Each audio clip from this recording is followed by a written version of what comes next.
This video is brought to you by Squarespace. More on that later. Alrighty, well, hello sinners. How are ya? I will never get over that echo. A new live-action trailer just dropped, and as usual, the internet is being very normal about it. So, does anyone else think there are way too many live-action remakes now? Cause I do. Like and subscribe for more hot takes. But it is getting ridiculous. So, Disney is the main culprit of nostalgia bait nowadays, though this has always been the name of the game in Hollywood. Disney has released 23 remakes since 1994, 18 of which have come out over the past 10 years. While Disney's knocked it out of the park a few times and their remakes are almost always a box office success, fans are over the live-action adaptations. They want new, original stories, so why does Disney keep making them? Money. Disney can say it's about introducing classic films to younger audiences all they want, but those sweet, sweet nostalgia dollars are too tempting to pass up. The 2019 adaptation of The Lion King alone generated $1.5 billion globally. So, if it ain't broke, don't fix it, I guess. However, you can say the same about all the movies Disney insists on remaking. For example, did you know they made another live-action Peter Pan last year?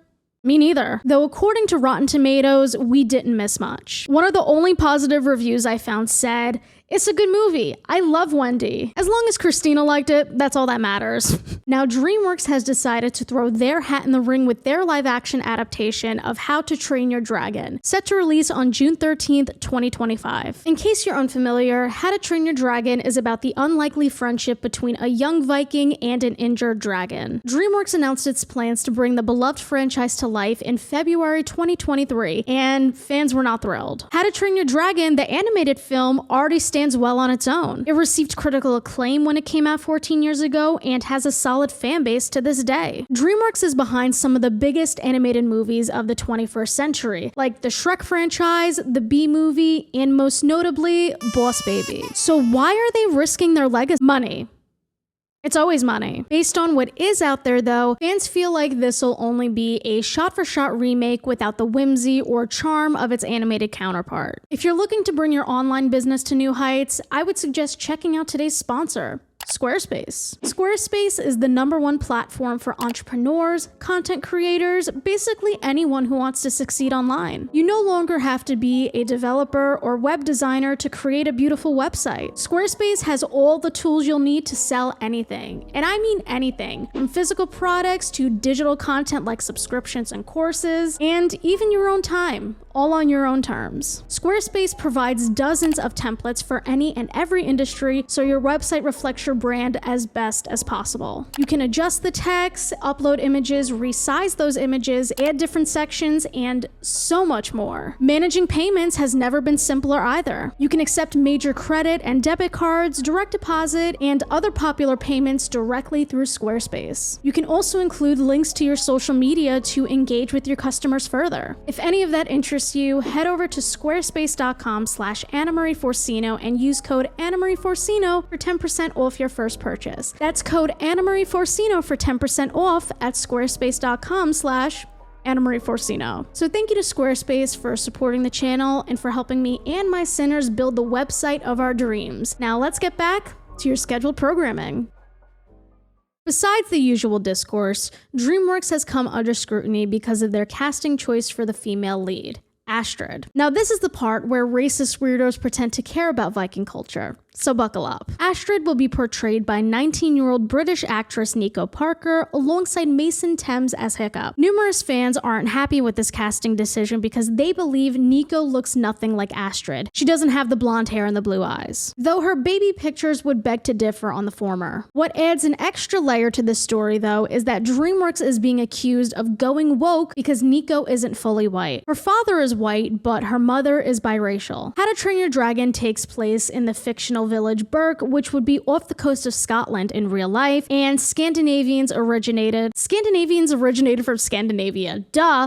Vikings originated from Scandinavia. So many fans believe that DreamWorks is trying to erase Viking culture by casting Nico. Like this person, for example. This movie did not need to be made. Casting a black woman for a Scandinavian Viking is disrespectful to Astrid's legacy. The movie isn't even good. It didn't feel like the animated How to Train Your Dragon. The budget declined and it was cheap. We failed you, Astrid. Someone needs to get Astrid on the line and ask how she feels about the casting. Okay, wait, my sources are now telling me she is not a real person, so I don't know how we'll get in touch with her. One user who was particularly peeved about this news was Rumble streamer and Disney influencer Mally Mouse. What a title that is. Jesus Christ. Just a friendly shout out to all the women that want to vote for Kamala Harris. You make me want to repeal the 19th Amendment. Yeah, I'm dead serious. I would give up my own right to vote as long as I knew I could cancel out even a few of these headless Harris hens. See, it's essentially Veruca Salt plus Hey Hey.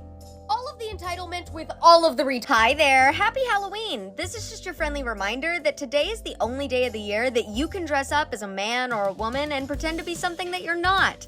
Every other day of the year, though, it's just your mental illness. So enjoy it while it lasts. So Mally's already a polarizing figure in the Disney space for her bigotry against the LGBTQ community. But she went viral for all the wrong reasons a couple weeks ago after posting her reaction to the live-action cast of How to Train Your Dragon. Her video has since been deleted from TikTok due to all the backlash. But unfortunately for you, Miss Mally Mouse, the internet is forever. Don't think you're getting away with this now because I saved the video. And me finding the original copy had nothing to do with the fact that she also posted it to Twitter with all her Sims circle jerking in the replies. That's journalism, baby! In all seriousness, I want to take a crack at breaking down some of Mally's arguments because I am sick and friggin' tired of having this same conversation every time a person of color is more than a background character. What the f***? And before you start with me, yeah, it has to do with her race. Well, thank you for saying the quiet part out loud. Makes my job a lot easier. I'm glad she's not overreacting though. That's what I was afraid of. Because this is a story about Vikings. Look at the real Astrid. Blonde hair, blue eyes. Ah yes, the real cartoon of this fictional character from an animated movie. Will the real Astrid please stand up? I repeat, will the real Astrid please stand up? You know, people love to throw out the term whitewashed a lot, but I would really love to discuss what kind of color washing is happening to every live-action movie that comes out now. Please educate me if I'm wrong, but the term color washing in this context makes it seem like white is or should be the default. Let's stop pretending people of color are taking opportunities away from white actors because white people have been overrepresented in the media for years. Poor Jesus is the most whitewashed character of them all, and he's the Messiah. Didn't need it. Definitely didn't need it. Still don't want it. Including Wicked in this is especially funny because Elphaba is green. She's a green woman. We're not in Oz, babe. Cynthia Erivo is not stealing roles from green actors. And while we're on the topic, I need to share some more commentary about Wicked from Mally. In response to a video of Cynthia describing the experience of playing Elphaba as a queer black woman, Mally said, "This is the only bad taste in my mouth about Wicked that I have. Everything comes back to real-world identity politics. I'm just here for the musical. You would do so well on Book Talk." Yeah, let's keep identity politics out of the musical where the main character is ostracized for her skin color, cause that makes sense. And here you guys are basically making the Lion King live action with How to Train Your Dragon. Just because you hired real actors does not mean that you're not gonna have to CGI half that movie. To be fair, the CGI in The Lion King was questionable at best. Story's a classic, music is unforgettable, but that CGI, man. Toothless looked adorable in the trailer though, so I'm holding out hope. For now. That's not even the point. I was willing to let go of the CGI thing when you weren't gonna do another race swap. What is so hard about staying true to the original stories? Do we have to keep reinventing them? Because obviously no one likes them. Mally can excuse CGI dragons, but she draws the line at a person of color on her screen. All jokes aside though, DreamWorks should have used real dragons, but that's what you get when you give into the woke mob. You know, we can't even have our dragons anymore. Forget color washing. It's time we talk about species washing. However, in response to Mally's last point, production companies will continue to make lukewarm live-action remakes until they're no longer profitable. But the anger is almost always misdirected at the actors, especially if they're in a marginalized group. Except for the loudmouth stars that you choose to do them, of course. Because here is the new Astrid saying, "I could never do America Ferrera's interpretation of Astrid because I am not her." Well, then maybe you shouldn't be her. All I'm saying is that if we're gonna go by the logic that Nico shouldn't play Astrid because of her race, then we should have kept the same energy for America Ferrera because she's Latina. And for those who don't know, America Ferrera voiced Astrid in the animated film. Just because Nico can't replicate America Ferrera's performance does not mean she's unfit for the part. If anything, I don't think Nico should go for an exact impression. Nico should remain somewhat faithful to the character and also bring something new to the table. Every actor interprets a role differently. Honestly, I think we're at the point where we can start calling this cultural appropriation. If you weren't being willfully obtuse before, then you definitely are now. This is bullshit, and I think you know this is bullshit. Since we're on the topic of cultural appropriation though, then let's discuss Hollywood's history of blackface, or of miscasting a white actor as a character who is clearly not white, but I doubt she'll bring that up. You know, I was willing to let go of the mermaid thing and the blue fairy thing and all these things because those are just mythological made-up things. But now you're just distorting history so that you can effectively pander. I'll say it. I don't think Mally Mouse cares this much about Viking representation. If she did, she would know that not all Vikings were white. And also, dragons aren't. Historically, Vikings hailed from Scandinavia, aka modern-day Sweden, Norway, and Denmark. But one of the most renowned yet forgotten Vikings of the 9th century, Geirmund Heljarskin, was born to a Norwegian king and a Samoyed mother. Both Geirmund and his twin brother had dark skin and Mongolian facial features, and they were nicknamed the Black-Skinned. Geirmund's mother gave birth to both of them while their father was away on business. However, she traded the twins for the blonde son of a slave before he came back because she was worried that he wouldn't accept the fact that the twins didn't look white. Also, if we're going for historical accuracy, then we need to talk about how Astrid's patronym Hofferson is wrong. A patronymic name is a name constructed from the father's given name. In Norse custom, patronyms and matronyms were formed by using the end son to indicate son of, and daughter for daughter of. This name was used as a descriptive name for most Scandinavians. Sometimes also a third name based on location or personal characteristic was added to differentiate people. The patronymic system gradually disappeared and was replaced with a family last name system in all 3 Scandinavian countries: Denmark during 1828 to 1904, Sweden around 1900, and Norway in 1923. So technically, her patronym should be Hofferdaughter. Finally, if you look at the entire cast of How to Train Your Dragon, you'd find that none of them are Scandinavian. Some TikTok users claimed that Nico is part Scandinavian, but I couldn't verify that. All I found was that her mother is British and Zimbabwean, and her father is British and Spanish. She's not the only actor of color in this either. Julian Dennison, who'll be portraying Fish Legs, is Maori. So why is Nico the only person receiving backlash? Can't say. I hear a lot of people complain that we don't talk about Black history enough. Well, yeah, maybe it's because y'all are busy stealing everyone else's history. Stealing culture? Stealing culture? Sounds about white. The only valid critique I can see for Nico is the fact that she is a nepo baby. Her father, Oliver Parker, is a director, screenwriter, and producer. Some of his biggest projects include Tickets to Paradise and Mamma Mia, Here We Go Again. My. Nico's mother, Thandiwe Newton, is an Emmy Award-winning actress most known for her roles in Mission Impossible 2 and Westworld. Now, it's not Nico's fault that her parents' names are blue on Wikipedia, and her nepo baby status doesn't negate her talent. I'm sure having parents in the industry helps though, but that's not what the conversation's about. Critics have only brought up her race. Again, I wonder why. Not Mally Mouse making me defend a nepo baby. So Mally's original video got torn to shreds on TikTok. Lucky for us though, Mally posted a follow-up to Twitter the next day, so hopefully this will provide some clarity. Here's some comments some people made on my last post. Whoa! I see someone thinks that saying slurs makes them sound cool and edgy. For some reason, I immediately stop listening as soon as someone slips the R word mid-conversation. I don't know what it is, something in my brain just turns off. But it's cringe, it's weird, I feel like I'm back in the early 2000s whenever I hear it. And there's been a resurgence of saying the R word on social media lately, so that is cool and also fun. First things first, dragons are mythological. Yes, but Vikings aren't.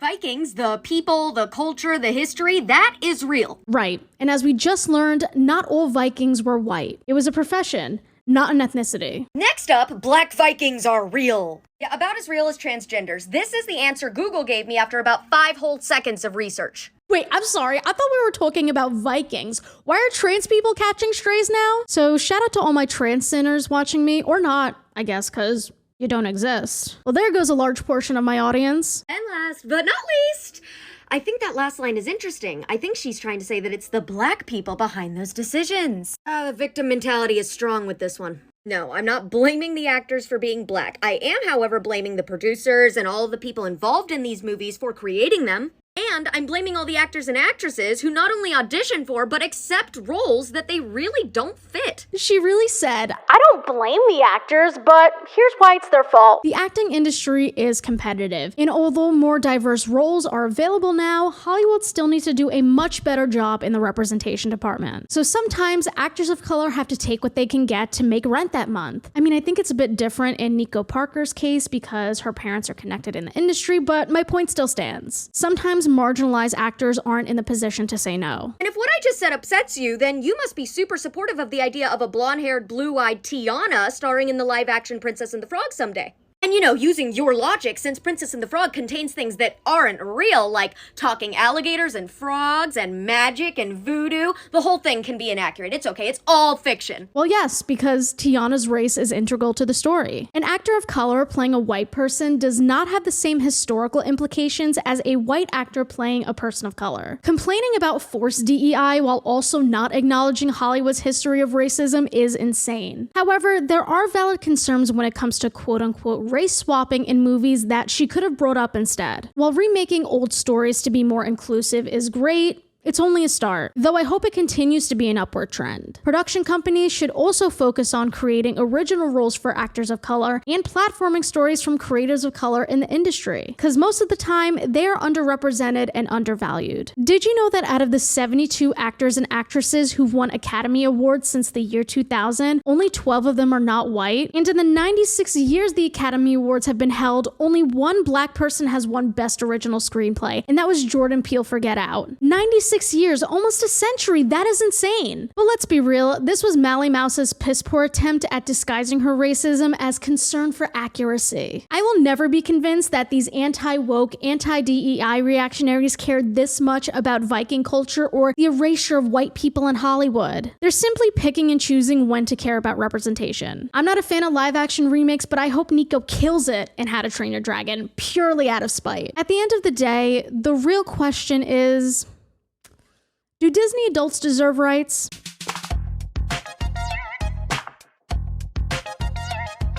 I'm very curious to hear your thoughts on the Nico Parker How to Train Your Dragon controversy, so let me know below. And in general, if there's anything in particular you'd like me to talk about, I have a Google form linked in the description where you could submit your video ideas. But thank you so much for watching today's video. If you enjoyed it, make sure to give it a tiny thumbs up and subscribe down below. Thank you to Squarespace for sponsoring today's video. I love you guys, and I'll see you soon with a new video.